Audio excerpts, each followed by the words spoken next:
लक्ष्मण पंडित मंडली आज्ञा कवि प्रमाण देउछंती राजा पद्मलोचनकर कीर्तिर प्रभाव एते थिला जे समग्र विश्व परिपूर्ण होई गला तथापि आज्ञा से कीर्ति रहिबा पई स्थान न पाइबारु रहिला केउ ठारे ना आकाश मंडल जन होला जाय से कीर्ति आज्ञा शोभा पाउला पाई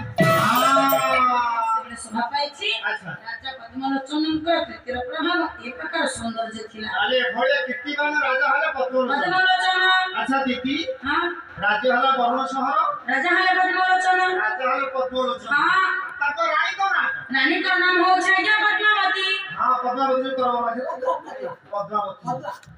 पद्मावती हैं कौन पद्मावती हां अच्छा ताको स्वाद लागो कौन हैला जहां हां तेनो लक्षदेव मंडल पंडित मंडली आज्ञा राजांकर राज्यर अनेक धन संपत्ति परिपूर्ण रही धन संपत्ति बैंक बैलेंस हाथी घोड़ा चौकी सब परिपूर्ण अछि अभाव तो नहीं एला भला के रहिला केउठारे प्रमाण देले आपण मानकर कवि होछन राधानाथ राय आज्ञा सर्व सुख नाही एक सुख राजा दिलेवा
लक्ष्मदेव पंडित मंडली आज्ञा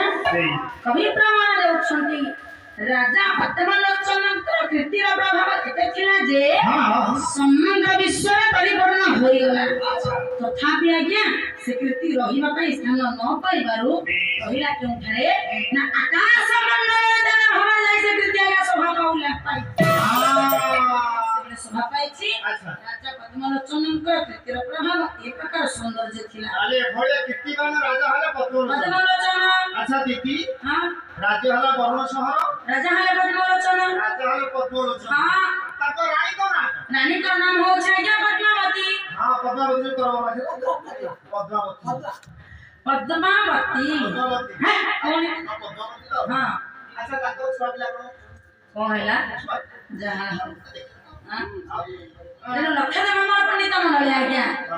राजांकर राज्यर अनेक धन संपत्ति परिपूर्ण रही धन संपत्ति बैंक बैलेंस हाथी घोड़ा चौकी सब परिपूर्ण अछि अभाव तो नहीं एला भला के रहिला केउठारे प्रमाण देले आपण मानकर कवि होछन राधानाथ राय आज्ञा सर्व सुख नाही एक सुख राजा दिलेवा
ତା ପିତୃପୁରୁଷ ପାଣି କରୁନାହାନ୍ତି ଆପଣ ଜଣେ ଅପୁତ୍ରିକ ରାଜାଙ୍କୁ ମନ୍ତ୍ରୀ ମହାରାଜ ଦେବର କଥା କହିବା ପାଇଁ ସେ କିପରି ଭାବରେ ଦୁଃସାହସ କରିପାରିବେ? ସେଇ କଥା ମୁଁ ବି ଭାବୁଛି ଆଜ୍ଞା। ଲକ୍ଷ୍ୟଦେବୀ ମୋର ଜ୍ଞାନୀ ମଣ୍ଡଳୀ ଆଜ୍ଞା, ଆଜି ମନ୍ତ୍ରୀଙ୍କର ମୁଖରୁ ଯେତେବେଳେ ରାଜା ଶ୍ରବଣ କରୁଛନ୍ତି ସାମାନ୍ୟ ହାଡ଼ିଟା ଆଜି ରାଜାଙ୍କୁ କୁଆଡ଼େ ଆଣ୍ଠୁକୁଡ଼ା ରାଜା ବୋଲି କହି ଦଉଛନ୍ତି, ଅପୁତ୍ରିକ ରାଜା ବୋଲି କହୁଛନ୍ତି। ତାଙ୍କର ମୁଖ ଚାହିଁଲେ ତାଙ୍କର ହୀରାଧରର ପିତୃପୁରୁଷ ମାନେ ପଡ଼େ ତାଙ୍କର ହସ୍ତରୁ ଜଳ ପାଣି ଗ୍ରହଣ କରିପାରୁନାହାନ୍ତି। ଏ କଥା ଶ୍ରବଣ କରିବା ଦ୍ୱାରା ରାଜା ଆଜି ଆଶ୍ଚର୍ଯ୍ୟ ହୋଇଯାଉଛନ୍ତି, ମନଟା ବିଚଳିତ ହୋଇ ପଡୁଛି। ଏହି ସମୟରେ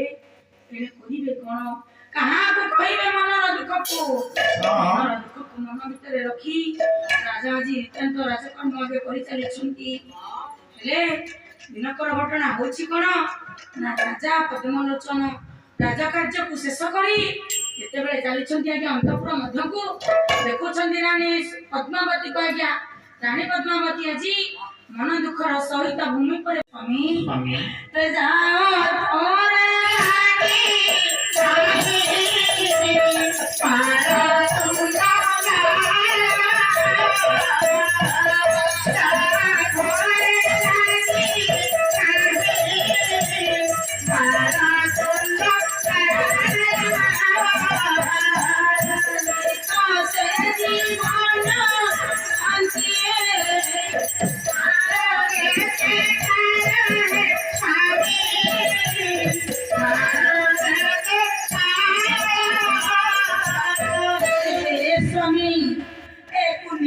ଶିଶୁମାନଙ୍କୁ ଗେଲ କରିବାକୁ ଯାଇ ଯାହାର ଅଧରରେ ଛୋଟ ଛୋଟ ଛୁଆମାନଙ୍କର ତୁଣ୍ଡ ନ ଲାଗିଛି, ଆଜି ପର୍ଯ୍ୟନ୍ତ କିଛି ହେଲେ ବି ମୂଲ୍ୟ ନାହିଁ, ଜୀବନର କିଛି ବି ମୂଲ୍ୟ ନାହିଁ। ଆଜି ମୁଁ ଗୋଟେ ନାରୀ ହୋଇ ରାଜ୍ୟର ସମସ୍ତ ପ୍ରଜାମାନଙ୍କୁ ଦେଖୁଛି, ସମସ୍ତ ନାରୀମାନଙ୍କୁ ଦେଖୁଛି, ସମସ୍ତଙ୍କର କୋଳରେ ଗୋଟିଏ ଗୋଟିଏ କୁନି କୁନି ଶିଶୁମାନଙ୍କୁ ଧରି ସେମାନେ ଆଜି ତାଙ୍କର ଚୁମ୍ବନ ଦେଉଛନ୍ତି। ଆଜି କଣ ବିଧାତା ଆମ ପାଇଁ ଏତେ ବଡ଼ ନିଷ୍ଠୁର